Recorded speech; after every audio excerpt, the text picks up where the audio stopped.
السلام عليكم ورحمة الله وبركاته. تعالوا نعمل النهاردة ألذ وأطعم صينية بطاطس.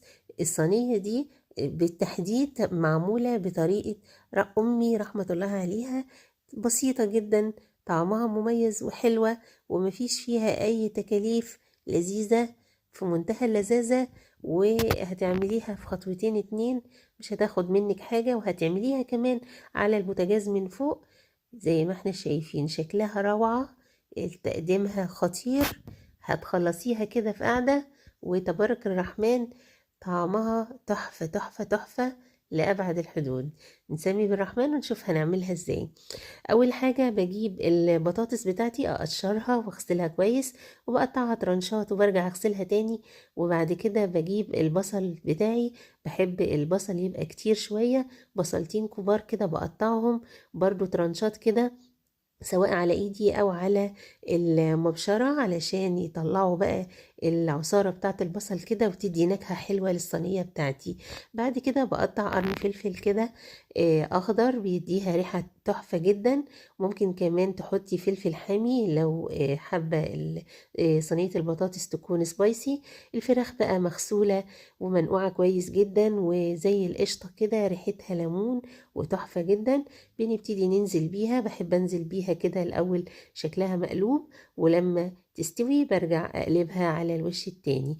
بنزل بعصير الطماطم، دي طماطم فريش عصراها ومصفياها من القشر علشان تبقى تقيلة كده ولذيذة. الطماطم بتاعتي حمرة جدا، اليومين دول الطماطم تحفة، فمش محتاجة معايا صلصة. لو الطماطم بتاعتك فاتحة ممكن تحطي معلقة من معجون الطماطم او الصلصة الجاهزة.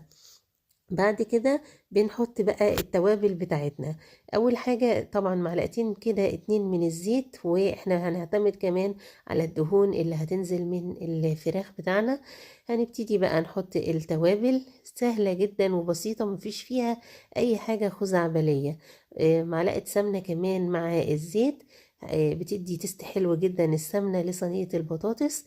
ممكن تكتفي بالزيت بس، ممكن تكتفي كمان السمنة بس. الميكس ما بينهم بيدي طعم وريحة حلوة قوي. التوابل عندي ملح وفلفل اسود، وكمان هيل بودر مفروم كده، معاه ورق اللورة بيبقى ريحته حلوة قوي. وكمان الكمون. الكمون مهم جدا في صينية البطاطس، خطير جدا. صينية البطاطس بالفراخ بيديلها تست رائع، ما تستغنيش بالذات عن الكمون. وخلاص كده صينية البطاطس دي التحفة دي، يعني اللي بدون طرق وافتكاسات، سهلة جدا. بتغطيها كده وبنرفعها على النار من فوق على البوتاجاز، مش لازم تدخليها الفرن خالص. يعني دي ابسط طريقة للتسوية، بتحطيها كده على نار عالية اول ما تغلي، بتهدي النار وبتسيبيها بقى تستوي معاكي ساعة لحد ما الفراخ تستوي، او على حسب طبعا حجم الفراخ. وبتكوني مخرطة البطاطس حجمها كبير شوية علشان ما تتهريش على ما الفراخ بتاعتك تستوي. بعد ما استوت بالكامل باخدها احطها تحت الشواية حوالي 10 دقايق ربع ساعة، او لحد ما تاخد لون كده والجلد بتاعي يقرمش كده ويبقى تحفة. ودي اسهل والذ واطعم صينية بطاطس ممكن تعمليها. قدمت جنبها كده شوية رز حبة وحبة، وهنغرف بقى ونشوف اللهم بارك.